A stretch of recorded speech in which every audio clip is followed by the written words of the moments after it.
Hello student, यदि आप class 5 में पढ़ते हैं तो फिर आप इस वीडियो को पूरा देखिए, क्योंकि आज की इस वीडियो में हम आप सबके लिए लेकर के आए हैं कहानी जिसका नाम है पंच परमेश्वर। यदि छात्रों आप कक्षा 5 में पढ़ते हैं तो फिर आप इस वीडियो को पूरा देखिए। तो चलिए बिना देरी के वीडियो को स्टार्ट करते हैं और इस कहानी को पढ़ना शुरू करते हैं। तो इस कहानी का नाम है पंच परमेश्वर। ठीक है, ये आपके पाठ 2 में है और ये आपके वाटिका के किताब में है, कक्षा 5 वालों के। ठीक है, 5 के वाटिका में है। तो जुम्मन शेख और अलगू चौधरी में गढ़ी मित्रता थी। साझे में खेती होती थी, कुछ लेन देन भी साझा था। एक को दूसरे पर अटल विश्वास था। जुम्मन जब हज करने गए थे तब अपना घर अलगू को सौंप गए थे और अलगू जब कभी बाहर जाते तो जुम्मन के भरोसे अपना घर छोड़ देते थे। इस मित्रता का जन्म उसी समय हुआ था जब दोनों बालक ही थे और जुम्मन के पिता जुमराती उन्हें शिक्षा प्रदान करते थे। जुम्मन शेख की एक बूढ़ी खाला थी। उसके पास थोड़ी सी जायदाद थी, परंतु उसके निकट संबंधियों में कोई न था। जुम्मन ने लंबे चौड़े वायदे करके वह जायदाद अपने नाम लिखवा ली थी। जब तक दानपत्र की रजिस्ट्री नहीं हुई तब तक खाला की खूब खातिरदारी हुई। स्वादिष्ट पदार्थ खिलाए गए। रजिस्ट्री की मुहर लगते ही खातिरदारी पर मुहर लग गई। जुम्मन की पत्नी करीमन रोटियां देने के साथ कड़वी बातें भी सुनाने लगी। जुम्मन शेख भी निठुर हो गए। कुछ दिन खाला ने सब सुना और सहा, पर जब न सहा गया तब जुम्मन से शिकायत की। जुम्मन ने गृहस्वामिनी के संबंध में दखल देना उचित न समझा। कुछ दिन तक और यो हीरो धोकर काम चलता रहा। अंत में एक दिन खाला ने कहा, बेटा तुम्हारे साथ मेरा निबाह न होगा। तुम मुझे रुपए दे दिया करो, मैं अलग पका खा लूँगी। जुम्मन ने धृष्टता के साथ उत्तर दिया, रुपए क्या यहाँ फलते हैं? खाला बिगड़ गई। उन्होंने पंचायत करने की धमकी दी। जुम्मन बोले, हाँ जरूर पंचायत कर लो, फैसला हो जाए। मुझे भी रात दिन की यह खटपट पसंद नहीं।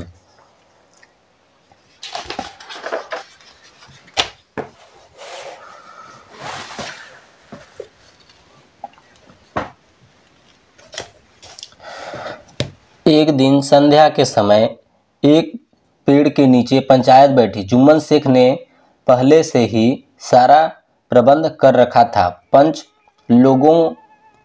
लोग बैठ गए। बूढ़ी खाला ने उसने विनती की, पंचो आज 3 साल हुए मैंने अपनी सारी जायदाद अपने भांजे जुम्मन के नाम लिख दी थी। जुम्मन ने रोटी कपड़ा देना कबूल किया था। साल भर तो मैंने रो धोकर इसके साथ काटा, पर अब सहा नहीं जाता। मुझे न पेट की रोटी मिलती है न तन का कपड़ा। मैं बेसहाय हूँ। तुम लोग जो राह निकाल दो उसी राह चलूँ। मैं पंचों की बात सीधे सिर माथे चढ़ाऊंगी। मैं पंचों के बाद सिर माथे चढ़ाऊंगी। सरपंच किसे बनाया जाए? इस प्रश्न पर जुम्मन शेख और खालाजान में कुछ कहा सुनी हो गई। अंत में खाला बोली, बेटा पंच न किसी के दोस्त होते हैं न किसी के दुश्मन। तुम्हारा किसी पर विश्वास न हो तो जाने दो। अलगू चौधरी को तो मानते हो, लो मैं उन्हीं को सरपंच मानती हूँ। जुम्मन शेख आनंद से फूल उठे, परंतु मन के भावों को छिपाकर बोले, चलो अलगू चौधरी ही सही।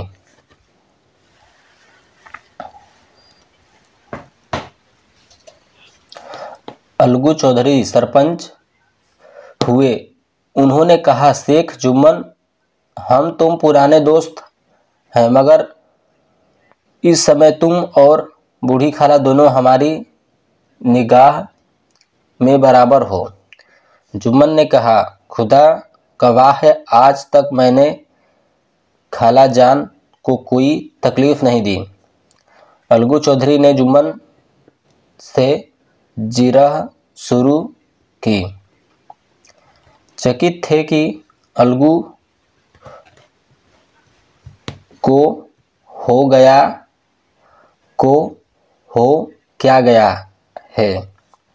अभी तो यह मेरे साथ बैठे थे, अब इतने प्रश्न मुझसे क्यों पूछते हो? जुम्मन यह सब सोच ही रहे थे कि अलगू ने फैसला सुनाया। जुम्मन से पंचों ने एक मामले पर विचार किया। उन्होंने यह उचित मालूम होता है कि खाला जान को मारवाह खर्च दिया जाए, बस यही हमारा फैसला है। अगर खर्च देना मंजूर है तो रजिस्ट्री रद्द समझी जाए।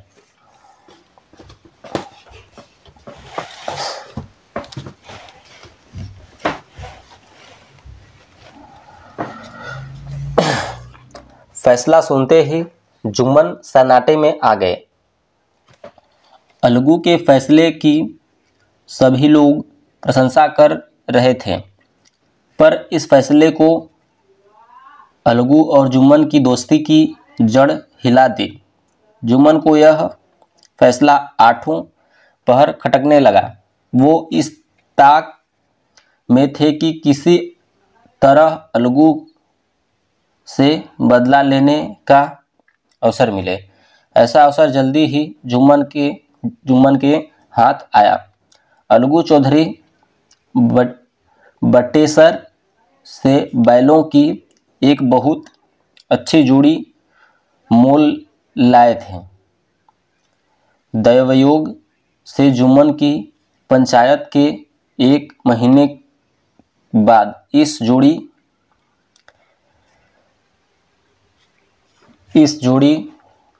का एक बैल मर गया। अब अकेला बैल किस काम का गांव में समझू साहू थे।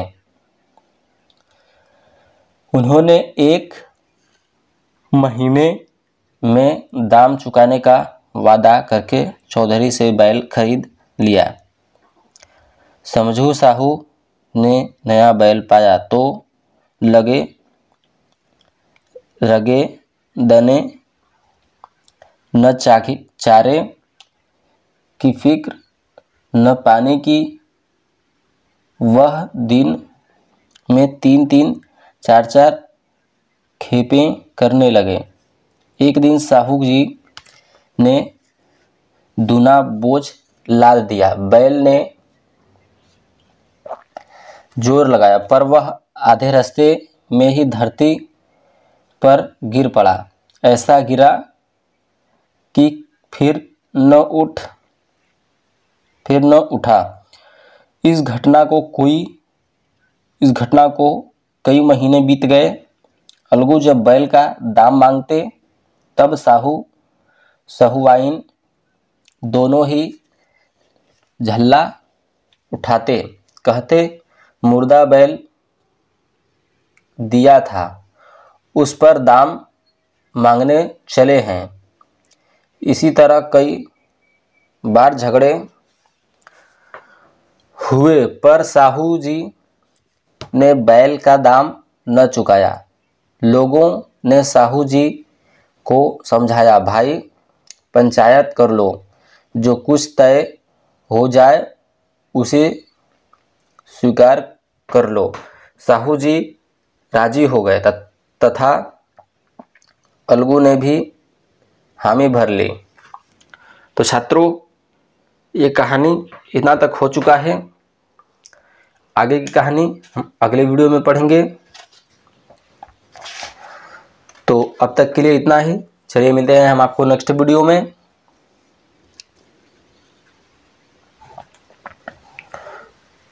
स्वीकार हो गया साहू जी। तो चलिए यहाँ तक हो गया हमारा। तो अब तक के लिए इतना ही। चलिए मिलते हैं हम आपको नेक्स्ट वीडियो में। नेक्स्ट वीडियो में इस कहानी को पूरा किया जाएगा। धन्यवाद।